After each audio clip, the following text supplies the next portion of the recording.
Hey y'all, what's up? My name is Mizzle. You watching my channel Mizzle 14, and I'm here doing a review of the Haves and Haves Not. This is season 6, episode 24 and episode 25. I'm doubling the episodes because I kind of behind with this show, so I decided to catch up. I'm doing 2 episodes and 1 review this week, and the next week I'll go back to my regular schedule. So it's gonna be 2 in 1. So it's not gonna be a long video, but I'm trying to do as much as I can to freaking say what's about the episode and give you all the details as I needed to give you. All right. So we start over with Veronica. She was playing the piano because she just had a victory thing that remember that the car blew up. So David, Erica is messed up. Erica is dead. She got burnt the fuck up. She got burnt up. So she's out of it. But David is in critical condition. He survived, but he got a lot of burns on his back. So they rushed him to the hospital, and he was going to the hospital and trying to go to the room, and all he was thinking about is Erica, what's going on with her. Nobody want to tell her that she died. So get him, like, I guess they're trying to keep him calm, because sometimes when you give a victim who is ready, like, traumatized and really damaged, setting something else off will damage them more and will get them so uncontrollable that you don't want to mess that up, and he would just not be focused on the treatment and stuff that he's getting.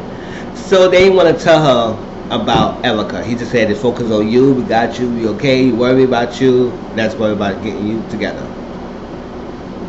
So he's in that room, still going off asking about Erica and everything. So he's kind of groggy. So they have him facing down, facing on his stomach, with like the burns on his back like crazy. I said, gosh, this is ridiculous. So we get Veronica up here calling the guy, and he said it's done. So she's in this freaking she putting on this major performance of getting her black dress, and it was like, oh my god, my husband. She's like, straight face, right quick. They said, fuck that. She don't care about David like that. She got her black dress, putting on her thing like she ready, funeral ready, like she funeral realness, like she about to be ready to give her respects and play the freaking distressed widow or something like that. I was like, oh girl, this lady. So before that, she destroyed the phone conversation she had with the guy, and I just stomped on a chip or something, so they won't trace that phone call that she made and what was said. So I said, okay. So we get back to the bar, Artesian bar, and we have Gia and Benny is still talking. So now Benny, he said he trying to leave and he can't stay any longer. He gotta go. But Gia trying to get him to stay and trying to stay longer. So she said, "You don't want to stay with me to give you a massage?" I said, "Ooh, you said that." You know that got pretty Benny hyped. You know, you got Benny is a hot dick ass. So anything about massaging and everything, that she would touch his leg and all that stuff. And he said, "Yo, I got 30 minutes." I said, "Yes." You know, Benny's not gonna turn down on freaking massage, whatever gonna massage his hands, his back, whatever, or his dick, whatever. He gonna get the massage. You know, he not gonna turn that down. So they went in the room, and G was telling Candace, because she was texting us that, got back in the room, I can't hold him here, but in my room. So Candace told Gia, do not sleep with him. She said, I won't. And everything. She said, I mean it. Do not sleep with him. Let me know. And I said, okay, I won't let him know. I won't sleep with him, but I will keep you posted. Oh, she failed miserably. She failed that test. She failed it miserably. This is what happened. Like, so he was ready for massage. He just got there with his fully clothes on. So Gia said, Now you know you gotta take your shirt off. Now Benny warned her. He said, yo, if I take my shirt off, it will go far. It will go full base. It will go further than that. It will go far. It will go further. Basically, he said, I will get in that drawers. Basically, that's what he's saying. If I take off my shirt for this massage, I'm getting that drawers. It's no questions asked, nothing. It will go there. And she said, oh, why you think so? She said, well, I'm letting you know. You taking my shirt off, it's gonna be more than you think getting massage. I'm tapping that ass. That's what he's saying. So on top of taking the shirt off, he started taking his pants off. I said, "Ooh, Benny, you hot ass." Like he admitted it. He said, you started the shit." He said, "You started it now. You don't try and don't backpedal now, girl. Don't backpedal now. You told me to take off my shirt now. No, you getting the whole real deal. So come and get my massage." She gave him a massage, putting her thicker skirt up, grinding on him and everything, getting a massage. And then he turned around. They started kissing. I said, "Oh, girl, Gia, he got you." Gia, she started kissing him, started grinding him. And then the next minute, you know, he is banging that pussy out. She's like, so like that. And at the midst of that,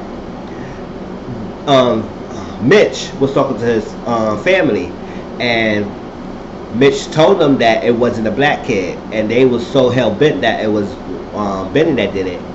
Mitch said Uncle Vinny woke up and he said he told him who did it. He said to find out, and he got records on the ATM machine, and they at the thing, and find out who his name is, and then you let the goose know and let me know.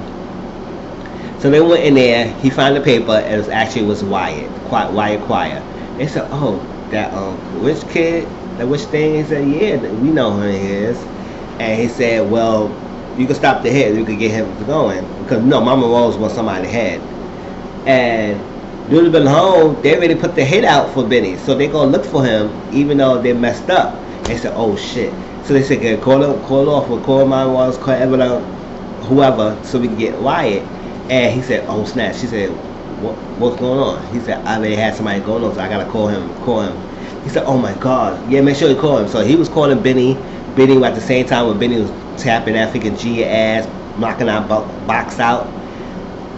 He wasn't answering, and I get Benny calling him twice, and he didn't answer the phone. So I was like, "Oh snap! Oh snap! Benny gonna get it." So hopefully Mitch could reach out to Benny and warn Benny that they're coming after him. Now, all right. So Justin was at this station that he still works at, and he asked one of his coworker about who making all this noise. Cause Ryan's in the back yelling up to his freaking top of his lungs, yelling. He said, "Who making all that ruckus?" And he said, the guy of the cop ignored him. He said, "I'm answering you." He said, "Oh, I should have answered to you," and all that stuff. And then they clowned him about his marriage and stuff like that. And then his co-worker, another lady co-worker, she said, "We got to stick together." And they don't worry about that. He said, "Oh, don't you think I know that?" And he said, "Well, we need to stick together." He said, what you mean about we?" She said, "Well, the LGBTQ community." And he said, "I don't know about that alphabet and stuff like that." It got kind of get defensive. And I said, "Yeah, typical guy who's so hell bent about Jeffrey, but he won't admit that he's a part of the community. Whatever. Fucked up your whole family for this one boy, but you want to get in your feelings about she trying to ally with you." And he said, "No, I'm not there with you." She said, "Somebody gonna have your back. Nobody don't care about you. They not gonna have your back in the field." He said, "Oh, thanks for the vote of confidence. Thanks for letting me know." I said, "Oh, you being rude to that bitch." If I said for no reason, you being rude. So I said, "I wish she won't help you either. You be all by yourself, and that's that." It's like, God, Justin, you so. Justin went to see Wyatt at the jail cell and kind of taunting Wyatt. It's like Wyatt wants his fix. This boy is so in withdrawal that he wants his fix, and he trying to get the fix from Justin because Justin tried to tease him last time and get him the fix. But he just, as soon as he was about to do that or give up, the cops came in, so he just walked out. But he teased him about the fix. So now he's still trying to tease him. He said, "Yo, we can't do this. You gotta wait for the shift change. I got you. What is to me if I help you with this?" Kind of toying with Wyatt, trying to get as much of what's going on. He said, "When you in here for?" Wyatt didn't want to say, so he said he gonna find out. And it's crazy. I said he toying with Wyatt, and Wyatt is so bent of getting that drugs. He said, Justin said, "Oh, I got this good shit. I got this good drugs. It's not the normal shit that you be getting. This is some grade A shit." So, Wyatt is fiending. He fiending for that fix. He wants his fix, and he's on like, "Come on, I need a man, like begging. Okay, I said, okay. So we get Jeffrey and Jeffrey came back to the bar and talked to RK. So he tried to get the bottom thing. He said, what's going on? He said, what the hell really happened between you and Justin? And he said, oh, well, nothing really happened. He did nothing to me. And he said, yeah, right. He said, I know the story. Then he told the story that he took me to the dark alley, whatever, and the side thing, he did something. He said, well, none of that stuff happened to me. He said, you lying, so you were trying to rob me. He said, no, I wasn't trying to rob him. So what you trying to do? He said, so you were trying to rob me. And he said, then he asked him, he said, are you gay? He said, no, I'm not really gay. I don't play that way. It's like that. He said, So you were trying to rob me. He said, I ain't trying to rob you. I'm trying to be convincing. I said, convincing enough to, he said, well, convincing how you were trying to convince me. Have sex with me, talk to me, get me drunk. What are you trying to do to be convincing to get my watch? He said, it's going to take more to get this watch for me. And I said, oh, shit, why? Jeffrey. Then walks in Veronica. Veronica sat right next to him. Ordered her drink for RK. And Jeffrey said, Mom? Something like that. She said, oh, Jeffrey. She said, oh, how y'all two know each other? And RK said, oh, we just met. She said, And then Mom, he said, what you doing here? She said, I'm grieving. She said, what are you grieving? All that stuff. She said, I'm just grieving and everything. And they were staring each other down, like they was like not even blinking, like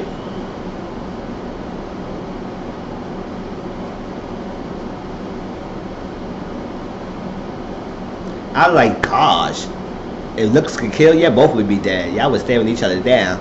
So she said, I'm grieving. She said, well, I'm grieving. She said, first, I grieve for my loss of marriage. And then I grieve for my son, because he's gay. And now, if he don't clean his act together, he won't be here around for longer. I said, damn, just threaten the guy right in front of his face. Just threaten him right in front of his face, because he don't get away with his gay tendencies that you go try to do something to him. So I lost the marriage. She said her son, and I would lose him soon if he don't get away with this shit. Basically, that's what she's saying. And then she said, your father. So he said, what about my father? Why you say you grieve for my father? And she said, oh, your father. Oh, then he said, no, before she said the father, she said, I also grieve about Melissa. He said, Melissa? She said, oh yeah, she killed herself. He said, what? She said, oh, she jumped off the roof. He said, oh, that stupid child. And then she said, your father. He said, what about my father? She said, I said what I said. Your father. It is what it is. So it happened to him. Boom, boom, boom. I said, oh. She said, oh. So he went to try to call his father, and his father wouldn't answer. So he said he had to go and see what's going on with his father. So Jeffrey was rushing to go to his father. So he went to the house and trying to get the house. They had the area blocked off. So FBI is over there investigating this what's going on. And Jeffrey said, this is my father, this is my father. They were trying to let him go. They said let him go. And he said, who's you? I'm Jeffrey Harrington. Who's your father? David Harrington and all that stuff. And he said, what's going on? What's going on? They said they went to the hospital. He said, is he okay?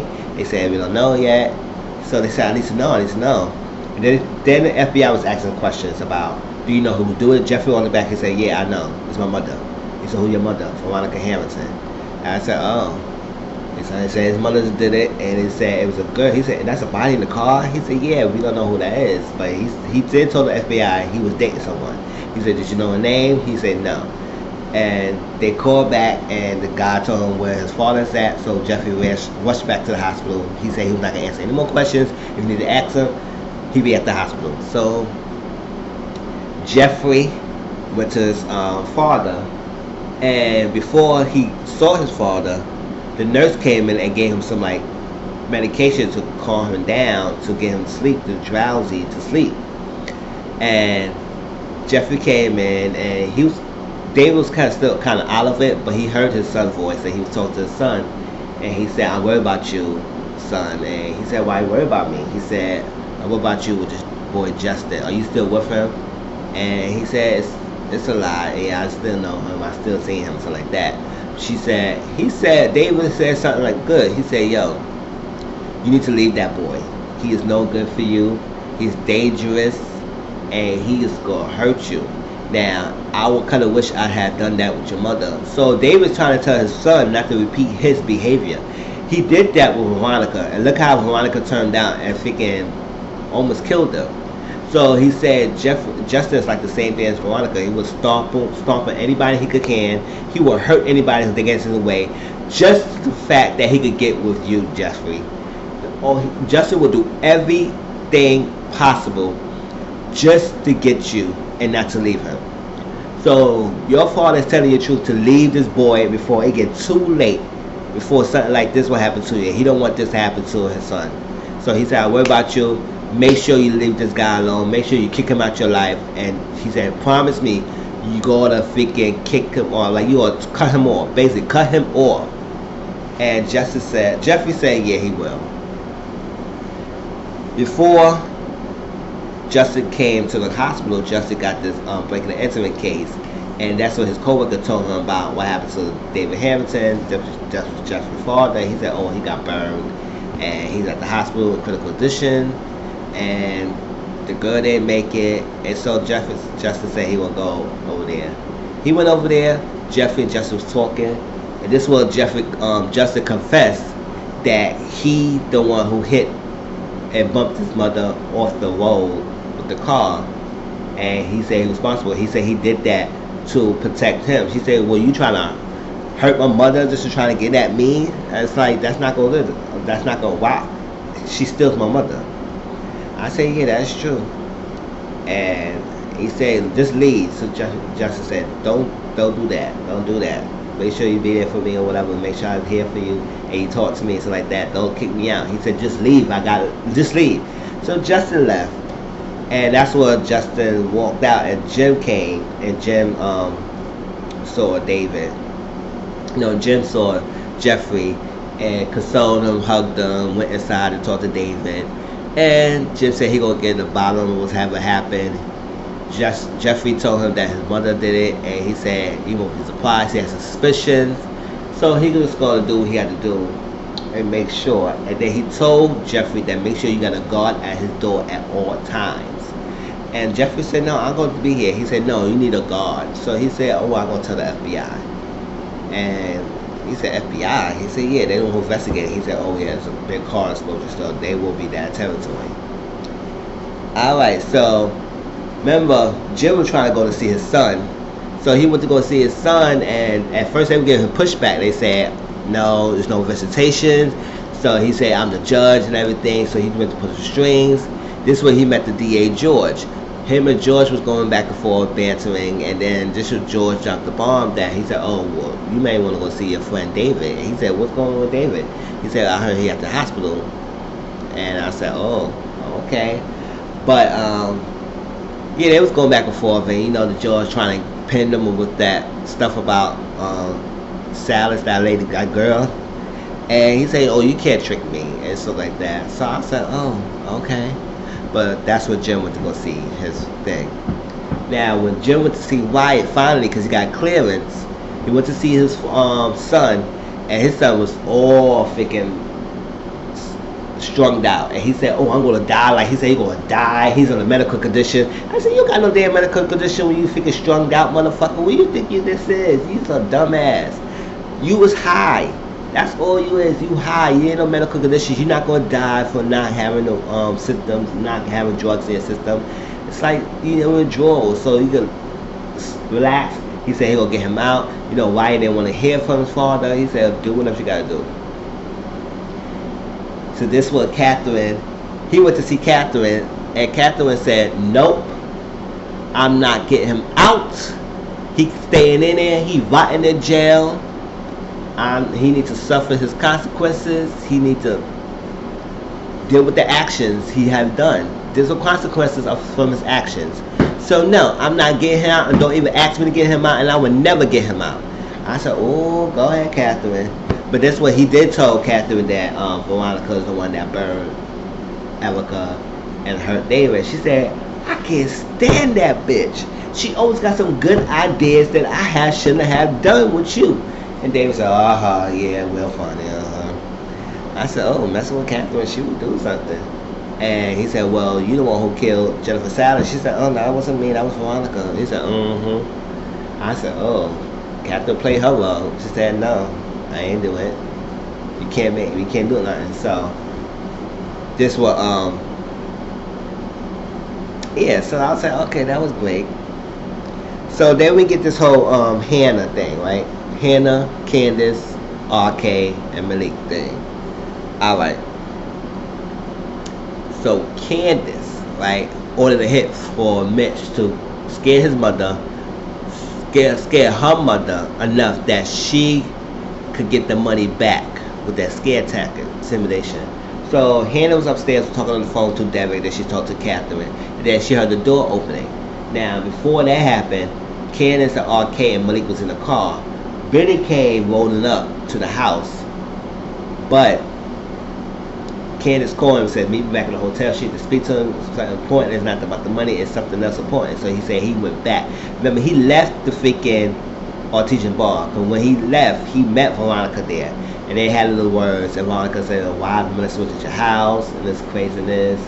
And basically kind of threatened him. And he said, if you threaten me again, you can show how freaking buffed up I get to scare you ass, bitch. That's what he said. He said, you threaten me again, I'll show you something. Not the side of me that you don't want to hear, don't want to see. So it was kind of torn him. So he went back, and then she asked him to go back to the hotel. That's what she told Gia, to distract him, do not let him out of sight, and to make sure he does not leave. He coming back again. She said, I'll do my best. So when Malik went in there, he did the scare tactic because she thought Benny came home. She saw Malik and she was scared out of her mind. Like she was fighting, scared, to enough that he put her down in the seat, was asking questions, like intimidating her. Said, what's your daughter? And she said, I haven't seen my daughter for a while, and I don't know what she is. And he said she owed me money, and then she said that you have the money. She said, I don't know what you're talking about. No, I don't have the money, and I don't have nothing. And it's crazy, and it's kind of toying with her. So she got upstairs. He said, I'm gonna leave, but don't do any bull crap, meaning not to call anyone, not to run, not to scream, nothing. So when he was walking out, she heard a click. He heard a click on the phone and said, oh, Hannah. So they ran, tussling over each other to the point that she stabbed him in the shoulder with a knife. Now, Candace told Malik not to hurt her. So you were doing way too much for you to get stabbed in your shoulder. You should have intimidated her and just walked out and left. But you did too much, so you got stabbed in the shoulder, messing with freaking Hannah. So she defended herself. Now in the midst when Malik was there, they were taking too long. RK was like, he was kind of mean at Candace. He said, you mad as hell. Like I could tell you, like somebody got under your skin. Usually a lot of people don't really get somebody to get under their skin or challenge them and change them, whatever. But somehow with you, or he said something about in the aspect of you're not fearful or something like that. He said something like that, and he said someone's getting on your skin because you cracking. He said you basically cracking right now, and you usually put together, but right now somebody got on your skin and you so freaking angry and you mad as hell, and it's gonna cloud your judgment. So Candace said, you know what, I appreciate you because I used to be doing that too. It would help me. He's very intuitive of reading people, and she said that's a good trait because you can know how to read people when it comes to your Johns and people to get money, so not lose that. And Candace was like that. So they had a little small talk, and it seemed like what he was saying to Candace kind of makes sense because Candace was like, no, don't fly yourself and all that stuff. At the same time when he was doing all that, he gets a call from Veronica. You know, Veronica kept drinking, so she has a horny ass. So she was like, oh, you're going to see me in an hour. He said, I got stuff to do. She said, well, you're going to see me in an hour unless you're going to miss the opportunity. I said, oh, okay. Candace warned RK not to mess with Veronica. He said she is crazy. Do not mess with her. And it's what it is. And before that, Hannah was called Veronica on the phone, desperately pleaded and begged Veronica to help her to get the money back. that she put in another account, and now she can't get her money back unless the person's willing to sign over the account and everything, and sign and release the money back to her. But she was in hit hard in a locked place, so she was like, she called Veronica. What the hell going on? So this was, she said, Veronica like threw Candace on the loop and said, oh, I have done something. I'm becoming impatient. So she said, what you mean you becoming impatient? She said, I have become impatient. David ever got to go. I said, oh. So she didn't say it like that. She said David something is boom, boom, boom. She did like a sound effect. So Candace was like, what? What she mean? So she called Erica. She didn't answer the phone. And he said, oh, I guess Candace know what the hell was going on. I said, Now, then we get to see, right? Veronica gets a doorbell ring. She went to the door. It was 2 FBI agents. One was doing most of the talking, the other was observing. So she let themselves in. She said, do you got your credentials, your IDs, showed them everything. And she was talking to the FBI agent. He said, "What?" She said, "What you looking at? You could come in, well, look around and ask the questions." He said, "Go talk about your husband." She said, ex-husband. He said, "Oh," he said, "Well, yeah, I was married, but he's my ex-husband now." And he said, "Do you know anybody who would do this to you, harm him?" She said, "Yeah, me. I hate the guy, but I ain't do nothing to him." And I said, "Ooh." I said, "Veronica, you something else, bitch." And she said, "Listen, you cute and everything, and I'm drinking. It's you want some answers from me, you can come help me out." And I said, "Ooh, girl, you try to flirt with the FBI agent?" She said, "If you're not going to drink with me, or you're not going to hit this box, so you need to leave. I'm not saying to answer your questions. You're not going to trip me up. Do you know I'm a good attorney? So whatever you say, you're not tripping me up." And every question you asked, she had to answer back.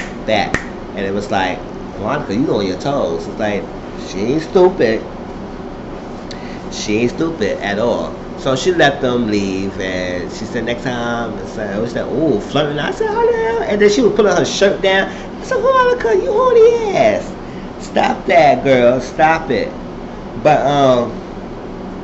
that was that. I can't wait to see next week how they handle Benny.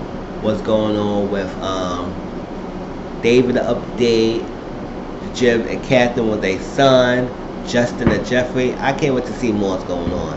But until then, y'all, our next video I'm going to do is hit the floor. I'm going to do the same thing I did with Have to Have Nots. Do 2 episodes in one. You will get that video later on this week. But I'll talk to you all later. Please like, comment, subscribe to my channel if you love the video. And also share my videos to get my word out there. But till next time, lady people. Peace.